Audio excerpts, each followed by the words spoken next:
ঘটা করে বাংলাদেশের টেস্ট স্ট্যাটাস প্রাপ্তির রজত জয়ন্তী উদযাপন করতে চায় বিসিবি। দেশব্যাপী 6-a-সাইড ক্রিকেট টুর্নামেন্টের পাশাপাশি সমর্থকদের জন্য রাখছে বিশেষ পরিকল্পনা।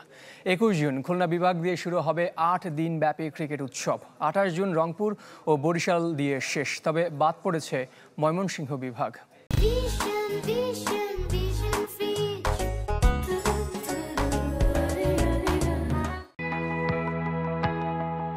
2000 সালের 26 জুন আইসিসির 10ম সদস্য হিসেবে টেস্ট ক্রিকেটের মর্যাদা পায় বাংলাদেশ। এরপর সাফল্য আর ব্যর্থতায় কেটে গেছে দীর্ঘ 25 বছর। ঐতিহাসিক সেই অর্জন ঘটা করে উদযাপন করতে চায় বিসিবি। গোটা দেশ জুড়ে সমর্থকদের সাথে নিয়ে জানান দিতে চায় সে পথ চলা।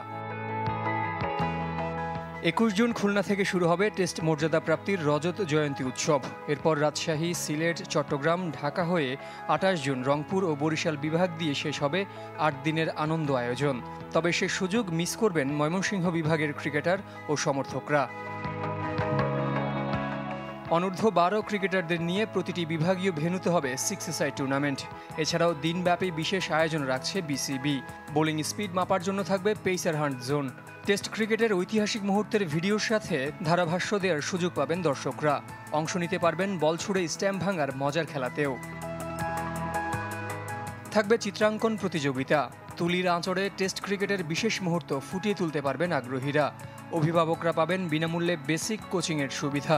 আর সবার জন্যই থাকছে গুড লাক উইশ বোর্ড, যেখানে লিখতে পারবেন টেস্ট নিয়ে বিশেষ বার্তা বা শুভকামনা। জহির সাগর, চ্যানেল 24।